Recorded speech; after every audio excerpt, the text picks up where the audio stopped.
Hello, I'm Elizabeth, and this is the Dandelion Soap Herb Shop channel. Thank you for joining me today, and I'm going to be talking to you about inflammatory breast cancer with my recent diagnosis and what are some of the symptoms or signs that may indicate that there is something going on or something you should be concerned about and get checked out, whether it be any type of cancer, anything to do with breast cancer. So this will kind of be a little bit more detail on some of the signs and symptoms that you may incur. And they may or may not be cancer, but to give you an alert that you need to go get it checked out, irregardless, just to answer the question. The first thing I want to assure you is because if you live in the United States of America, there are so many programs that are catered to cancer treatment, cancer research, and assistance for females that have been put in place by your government. These are independent agencies and different funding agencies who are on board with cancer and cancer treatment. It has nothing to do with your government, but in addition to government funding, these are individuals and associations that have taken on this partnership on their own. So if you're concerned about, I'm a female, I have no insurance, I have no money, and I don't know what I'm going to do, or maybe you're just concerned about getting help and assistance and being able to afford the treatments, please do not let that be any kind of figuring in what you should or shouldn't do. Act on your instinct, act on the symptoms, the signs, or the question mark. Let me just say that. If you have a question mark, if there is just the smallest inkling that you think there might be something wrong, or you just want to be sure that everything's copacetic, everything's okay, just know there are programs in place designed specifically for women and the fight of cancer, whether it be breast cancer, cervical cancer, any type of cancer. It is in the preservation of females and their preventive care methods. So this is for you. So whether you have it or not, these programs will still cover a great deal of any expenses that are involved.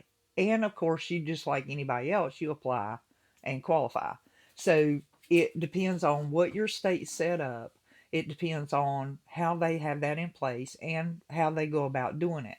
Now, in my particular state, I'm in North Carolina, so there are the hospital, like health plazas, and the health plazas are basically set forth by the actual hospital, and it's a clinic. So it's equivalent to like a health clinic, but a little bit higher grade in between health clinic and hospital. So it is literally like having a primary care physician. And when you go there, you actually get assigned a primary care physician. You get on board with physicals, labs, doing all of your preventive medicine and on care of your medical concerns. No matter what you have, blood pressure, cholesterol, whatever your treatment is and whatever's going on with you, because they are now your primary care physician.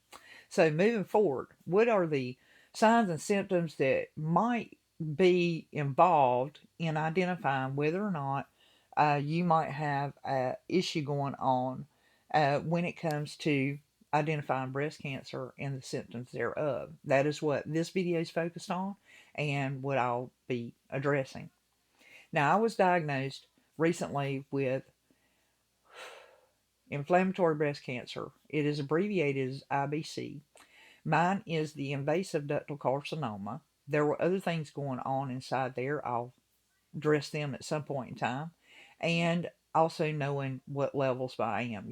Is it being fed by progesterone, estrogen, and my HERS value, and things like that, my fish value. So I want you to be aware that the symptoms that may like get your attention are so hairline and so, I don't know, I call them sneaky little um, invaders, maybe, suspicious, things that you wouldn't even think second thought about that just kind of sneak up on you. And they're curious kind of type of symptoms. And like I said, at first sign, you wouldn't think anything of it. You would just brush it off and, of course, qualify it as something else or something else or something else. So the first thing that happened to me, I am an herbalist and a practicing apothecary. This is my channel, and I've displayed many things over the years about herbs, the benefits thereof, how to use them, how to apply them, the benefits thereof, podcasts, and etc. etc. So I've always tried to eat healthy, be healthy, and practice healthy habits and integrate those into my life, my lifestyle, my family, and offer them to anyone who was interested, just the knowledge and share it and just spread the word because they're there for you. And just even knowing what's in your own yard. So I've taught about foraging. I have taken you foraging. We've done many things on this channel. Right now, it's going to be more selfish folk focused on my treatment, what's going on with me, because I feel that this is an area that has a lack of information and there's very little known about it in the inflammatory breast cancer section of it. But in general, I think that will help because the herbs, there are many talented people on here. And so if I come across something along the way, I will definitely be sharing it, which I do have some things in my arsenal.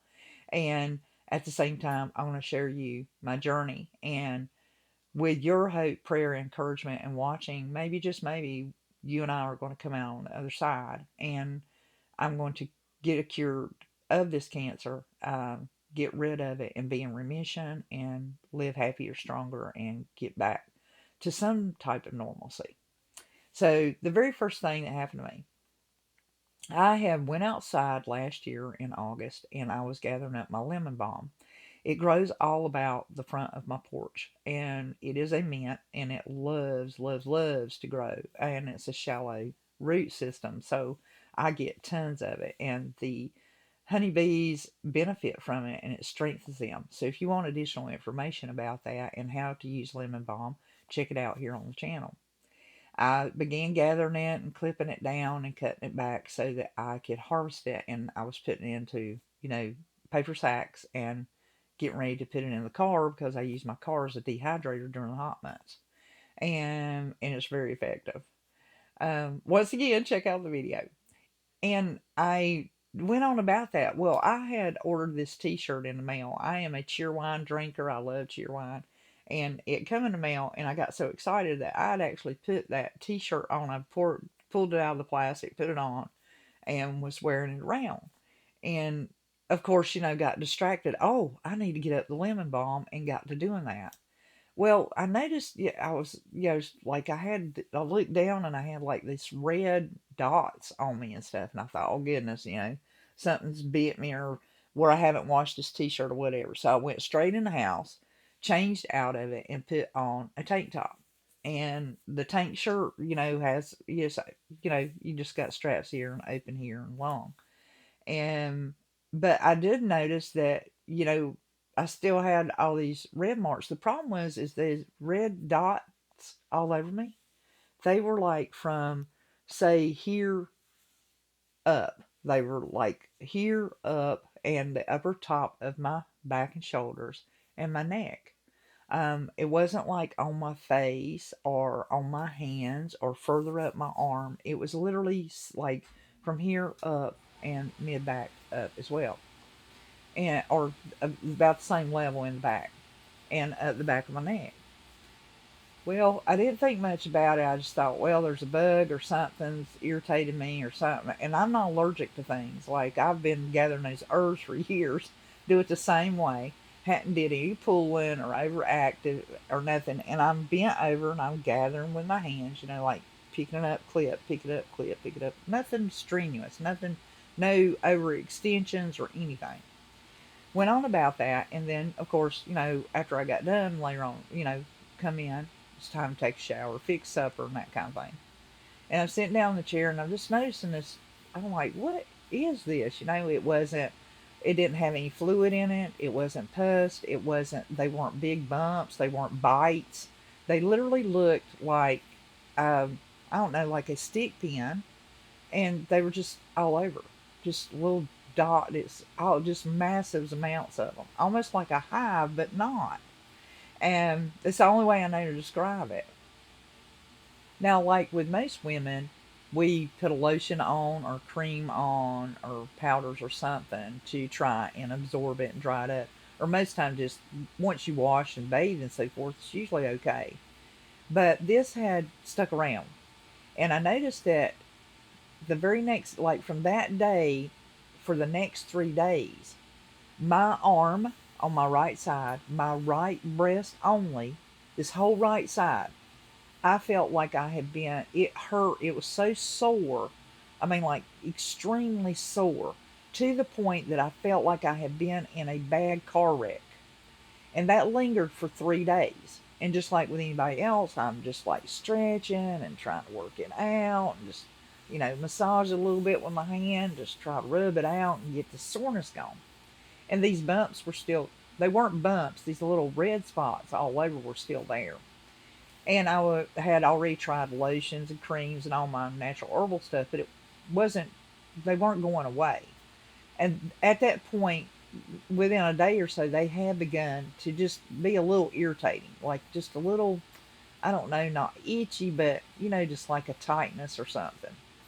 And my friend had recommended hydrocortisone cream, and so I put that on there, and sure enough, they started drying up like immediately. So over the next several days of applying this, just here and there, I didn't apply it like 3 times or none of that. I just put it on, and then it's like things started scabbing over because I would naturally rub and feel just a little bit, and I was like, well, that's actually a scab. It was so small you would have thought I had black pepper dashed on me because it was, they were just like a lot of them and little, and the rest of them didn't really even, I guess, perfuse or pussify. And so I didn't think nothing about it. Once again, brushed it off. As a few more days went by, so we're probably at the fifth or sixth day now, somewhere in that category, maybe not even that long out. Might have just seemed to me to be 5 or 6 days, but let's use 3 days as kind of that thing. I had 3 days of that bad soreness, and then almost somewhere around 3 days later, I was actually making up my bed. And when I reached over, I caught my, just like right there, like my arm caught it, and I thought, well, gosh, that don't seem right. It's firm and but kind of squishy. Of course, I'm going to investigate. I'm going to do a breast examination, and you can. Most time I do mine standing up, but it's always recommended that you do it lying down because you can get deeper into the tissue and close to the chest wall and further down. And sure enough, there was something there, a lump, and it was moving around. It didn't alarm me because many, many years ago, I'd had a benign tumor, very small, removed from my left breast. And so we are 20 years from that. And they had identified then that I had a tumor in my right breast, but it was small, and based on its shape and what they could tell of it, it was looking like the one from the left breast, so they didn't remove it. Now, remember, don't be angry. That was 23 years ago. A lot different things happen now than they did then. But they weren't alarmed. They didn't feel it necessary to carve into me or do a biopsy or do anything. So this one had been removed successfully, and this one they wanted to monitor, meaning you take your mammograms and go get checked out, and you do your female examinations with each menstrual because that's when your breast is the most full, and it becomes full and inflamed like it always does. So anyway, moving forward, I kept an eye on this, and I wasn't in any pain, but it was concerning. So I had contacted this local health plaza, and I had found out along the way because instinctively, consciously, just as I've just advised you, get the question mark answered. Now, I have no medical insurance. Matter of fact, we cannot even afford the medical insurance that my husband's employer would provide because the amount is over half of his bring home net income. So if we did that, we would literally not be able to feed ourselves or pay our utility bills or anything else. It's like, so let's not get on that subject because I'll just get upset. Moving forward a little further here, and with not having any coverage and so forth, I checked into this program. It is the letters B, C, C, C, P. It's the BIPS program, and or BIPS they call it because the P is program. It is actually designed and set up for breast cancer. And if you look it up online, you can actually look it up. They give a phone number and so forth. The problem was the thing that I found out about this thing is almost like a gatekeeper kind of thing. Yes, it exists. Yes, it is money set aside for women, for breast cancer and prevention of breast cancer or research, and for preventive care of a female. And no matter whether she has cancer or not, it'll cover everything, as well as if she has to undergo treatments, it covers it. You do have to get on the program to qualify. But the gatekeeping part is the way that works is a lot of times you will have been seen probably by your primary care physician or some kind of health center, and you would apply for financial assistance, and then you have to go through this whole rigmarole of applying, and then you may be contacted. Most time you're contacted by Medicaid, and then if you don't qualify under certain programs, then you might qualify under that program. They have a arsenal of different programs and funds that kind of fall into that pocket. And depending on your level or wherever you sit or what's available fund wise and where they can fit you in to whether you qualify and get on there. But nonetheless, don't sweat it. Just do it. Okay? Don't sweat it. Just do it. Get the question mark answered. And trust me, if it costs you, let me just throw a number out there, $800 to get an answer to whether you do or don't have some kind of cancer, just do it. It's $800. Remove the question mark. Do not let this turn your life inside out, upside down, and you be worried and scared. You don't need the stress. Just do it. It's one appointment and be done. And then you're going to know whether you're going to have anything else to follow. So going forward on this, I had I kept trying to contact that program. I kept trying to get through somewhere another, and they kept telling me those funds were available, but they had not released them, so therefore they couldn't like get me on that program and till those funds were released. Now remember, we started out in August. She asked me to call back in 30 days, so I called again. Actually, I called like October because it's the end of August. And I went, so in October, I called, same thing. November, same thing. December. Then she said, so my brain thought, okay, maybe the beginning of the year, come January, it'll replenish, the funds will be released, and then I just get on the program. Mind you, in my mind, I'm trying to do something to offset any kind of debt because I knew, that if it was some kind of a tumor or something like that, they would do surgery because I've been through that and I knew. So I had enough knowledge to know that they usually want to do some kind of surgery, just to, or at least a biopsy, and that costs money to do that. And of course, that's going to entail mammograms, X-rays, blah blah blah. During this period of time, I wasn't having any pain, but I did notice that this lump had become more apparent and it was changing in shape. It was soft in the front of it. It became elongated feeling and it was not of a particular smooth shape. It was an odd shape.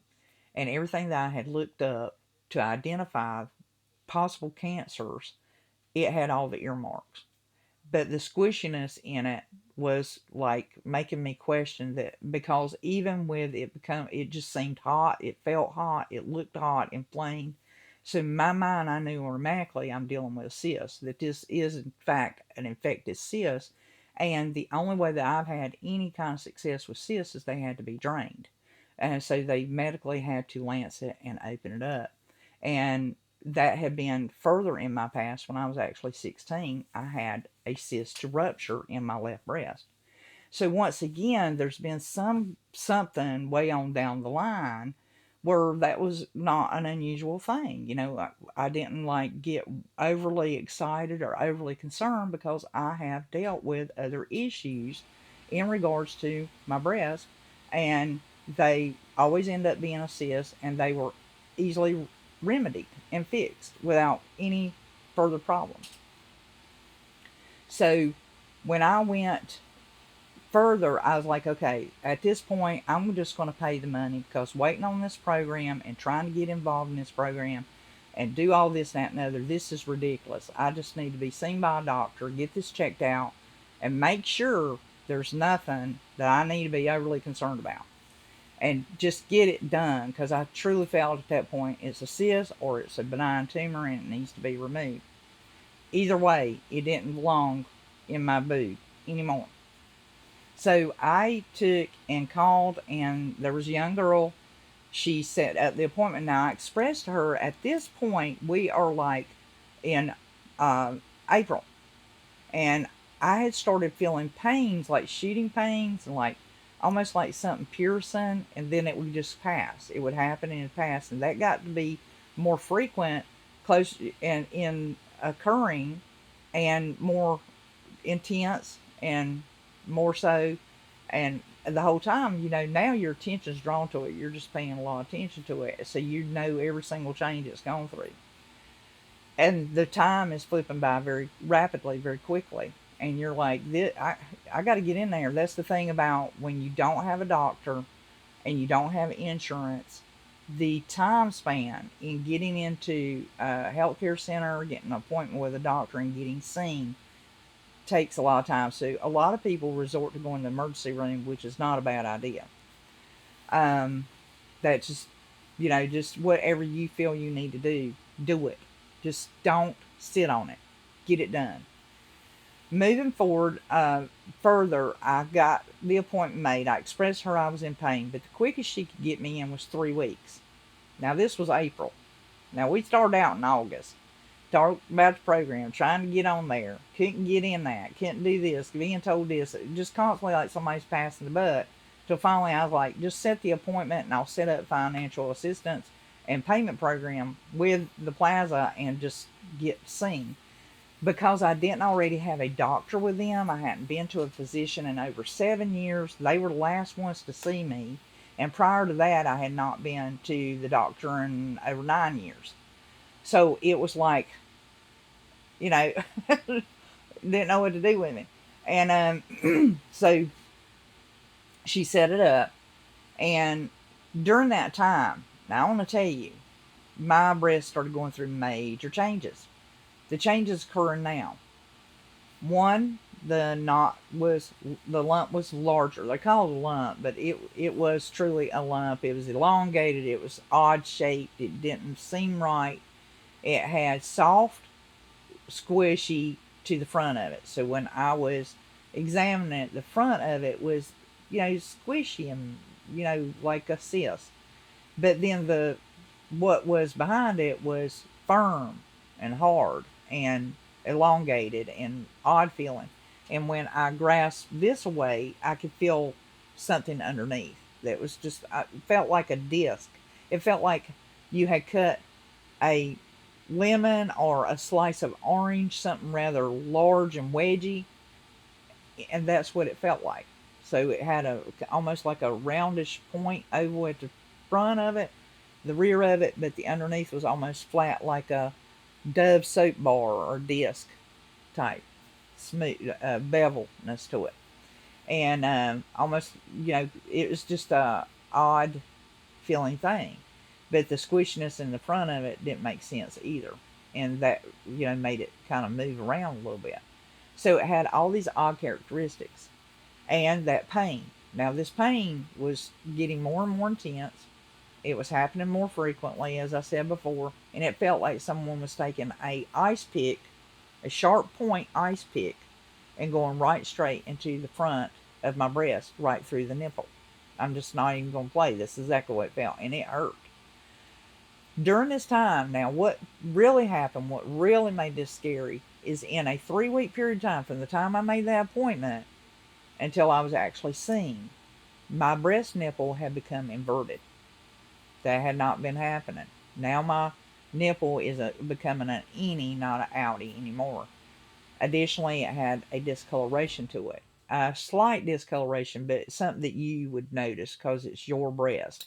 But it was a slight discoloration, or to me, and it was because it was being pulled inward. It was, the areola was changing color. So it wasn't that, it was really happening. And that was beginning to pull in. Now, it wasn't all the way in, but it was beginning to pull in and seeing that difference, and something's not right with it. Um, and like I said, then the knot had actually moved. It was kind of shifting to the side, and of course now the breast is swollen, and once again, just feeling that heat, that warmth. You could just tell it was angry and like it was infected, and it just needed to get out, and it couldn't get out. And I couldn't help but feel that this was an infected cyst going on in there, and it just had no way of getting out. So a lot of changes took place from that beginning of the year on up until when I actually got seen. So I finally got seen on May the 13th. And by the time I got to that doctor's office, number one, I was in pain. Number two, it was very apparent that something wasn't right. You couldn't tell by looking at the breast through a bra or with my shirt on that there was anything going on. But once the bra come off and you could see it, you couldn't see the lump at that point, but you could definitely tell someone right because of the appearance of the breast. The nipple was beginning to pull inward, and it looked like I had took a hot mug and set it here. So there was a circle, a red circle there, kind of a almost like a 3/4 circle, red spot, right about where that tumor lump was, and it was just pushing, protruding. So I could tell by the reaction of my doctor, who is now my primary care physician. She was very concerned, and she realized my pain because by this time there were tears coming down my face.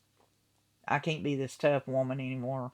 I'm trying to compose myself, and my husband's with me. He was in the examination room with us. So she had asked if it would be all right that she have their her chief doctor come in because she's in her internship and this one's over her. So she came in. I will tell you, I felt very special. They were treating me very, very kind, and they were very, very sympathetic and compassionate to my pain and what I was experiencing, what I was going through, and what must be going on with me. And she assured me, do not worry about the bill. I just want to get you lined up. We're going to get you checked out, and do not be frightened. Don't be upset. It is, or she wouldn't tell me don't be frightened or don't be upset. She was comforting me. I mean, actually physically touching me and comforting me and assuring me it was going to be okay, and wanting to know if we can go ahead and do my labs and go get a mammogram done. And so she literally walked me to the lab. Now, in the meantime, this chief doctor's in there, and she's kind of talking to my husband and talking, and while my primary care physician is continuing with the exam, and she's kind of overseeing it. And she had went over to the computer. Now I'm on the examination table, and my husband's there, and my husband said I could hear them saying it, but he actually witnessed it.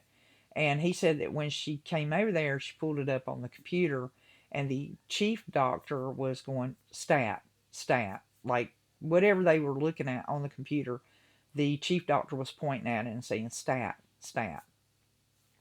So I'm tell you right then, when I say they put the gas on, I'm talking like full throttle, pedal to the metal.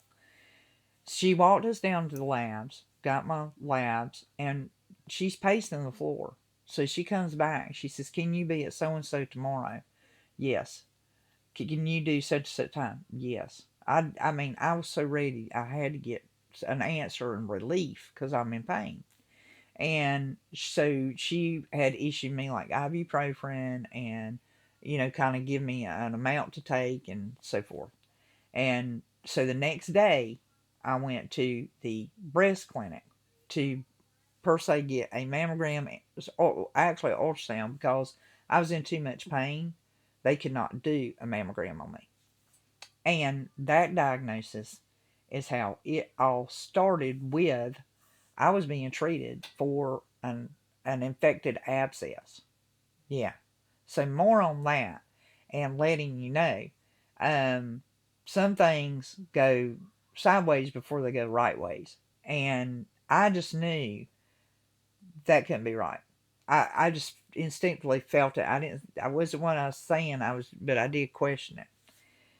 Well, when this doctor came in, this ultrasound was done. The girl brought in the doctor. It was there for the day, and for this ultrasound. And literally, he did not look at me 3 minutes. He did not look at that screen, the ultrasound, 3 minutes.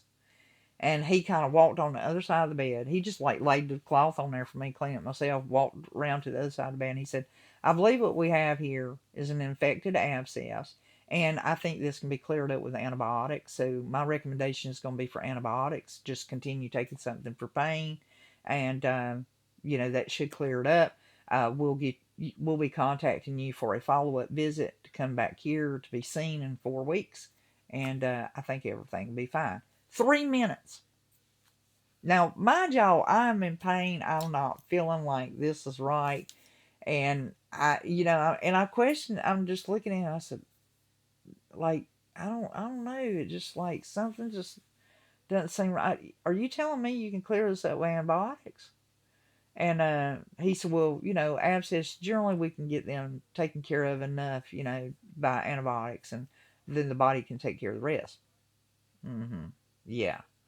Well, let me tell y'all this. I know enough that I knew that just couldn't be accurate. But let me tell you this part too.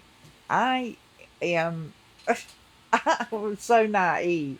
Number one, I came from a world where you breastfed your children, so you watched everything that you intake, what you eat, you watch taking medications because you do not want to pollute your milk when it comes in for breastfeeding. So you are real cautious about what you take because everything goes to the breast. Well, I, being an herbalist, I am not someone who takes pain medications and all this stuff. I don't put all this mess in my body. I don't take prescription medicines. I try to do everything natural and with natural remedies. So for me to have to take an antibiotic, I can deal with that because it's short lived. But the problem is having to take something for pain. Um, but honestly, guys, I had not been taking nothing for pain until I've seen that doctor the day before, my new primary care physician. Because I didn't, y'all, I know you're going to think I'm silly. I did not know that you could take something like over the counter pain medication to be effective for your breast when it comes to something like that. Like, seriously. Um, wasn't aware that you could, like, do a certain regimen and so forth. Yes, I know pain is pain, guys, and it is a body part. But when you're tuned to that your breasts are really unique and that you have to treat them a certain way, you're used to using compress. When you come from the natural world and child rearing and breastfeeding, and as an herbalist, you try not to put nothing in there, especially that will affect your breast, because that's your hormone channels. That's what controls everything. It's your lymphatic system. It's a lot involved, and you protect it if you're, the way you're trained. So most time you use compress, you'll use a warm or cold compress, or heating pad or something to keep things soothed. You might take something like Midol for the time of the month, or a mild pain relief to get you through those menses. But it's not something that you would think, oh, I need to pop a couple of over-the-counter ibuprofen or this load of Tylenol in order to subdue my pain, just like I would a headache.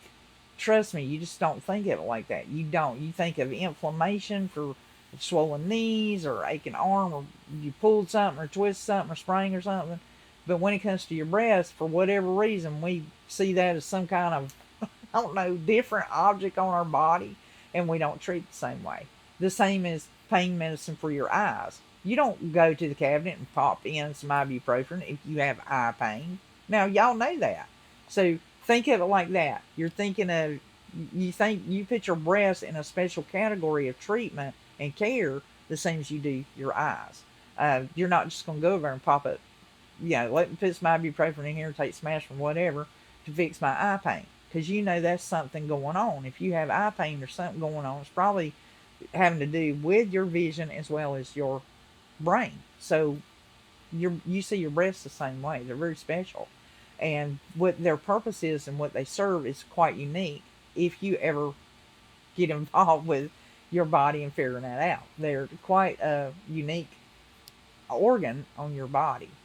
So let me just tell you that those symptoms that I have just offered you when it comes to pay it, like I had the bump breakouts, okay, and then 3 days of this immense soreness that I could not explain. Nothing I had done would explain it, and then 3 days after that have a lump.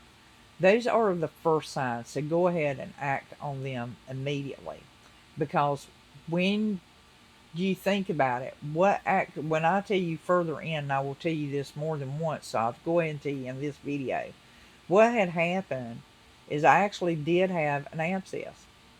It bursted. When it bursted, it formed another abscess that became infected, an infected abscess. And what happened during that period of time is that abscess built a wall around the actual cancer tumor. So there you go. There was more than one thing. And here's another bonus. I had edema, which is a fluid buildup in the lower part of the left side of that same bust against my chest wall. So there were actually, it turns out, four things going on just inside the breast. And then later on, I identified that I also had inflammatory breast cancer, and that the tumor I had inside that was cancer was invasive ductal carcinoma. So we've counted it up now. We had a cyst that ruptured, that created another abscess that became infected. We had edema fluid going on. We had actual invasive ductal carcinoma tumor on the inside, and on the outside, from the inside to the outside, inflammatory breast cancer. There's five bad things going on just on one breast. So listen to me. When you see these small little teeny tiny signs, things that don't make sense, because I had noticed a thickness here that didn't make sense to me. And I was like, I need to get that checked out. So the next thing you know, these other things started popping up. You truly, truly need to pay attention. And if you're listening to your body, it will tell you, it'll give you signs. Just listen to it and pay attention to it and be alert of it, because those small little hairline things that we would just brush off, go, oh, it'll clear up, or I'll keep an eye on it and it'll clear up. And it doesn't. Act on it immediately. Because as you can see, I have five things going on with one breast. And the fact that I ended up having cancer in my lymph node when everything was all said and done and checked, that made it a worse situation. And the fact that it's a rare cancer, the fact that, you know, there's a lot going on. I don't want to get upset because I want to keep you informed, and try to keep it together as much as I possibly can, because trust me, there's more to come, and I just want to help you identify what are the first signs, what are any symptoms, what are things that I really should question and get checked out, just in case it's cancer, just in case it is something worse than a simple cyst that can be drained and lanced, or a benign tumor that can be removed. Just in case. What is it I can look for that may be identifiers? The red bumps that broke out, this is my justification. This is not something that the doctor's out and said.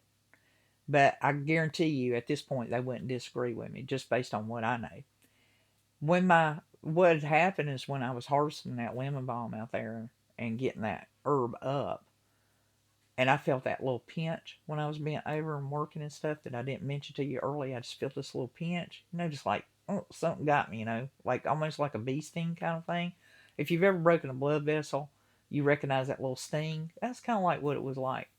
So apparently, what had happened is I had a cyst and it ruptured. It was just small enough that I didn't know it or hadn't felt it or come across it, and it burst. And when it did, that was my body's way of trying to deal with that ruptured cyst that bust, because cysts are generally associated with fluid and infection and stuff. And it had went upward, and that explained all those bumps. They were pushing out of the capillaries that are underneath your skin, and they'll cause little. You have little capillaries all under your skin anyway, and so that was the body's way of trying to do something with the infection that had ruptured in there, that cyst, that fluid that burst. And then that soreness I felt, that was the body's way of dealing with it and being its own kind of medicine cabinet. So whenever it couldn't, of course, get the infection gone, the rest of the fluid would have pushed further over and caused an abscess infection cyst.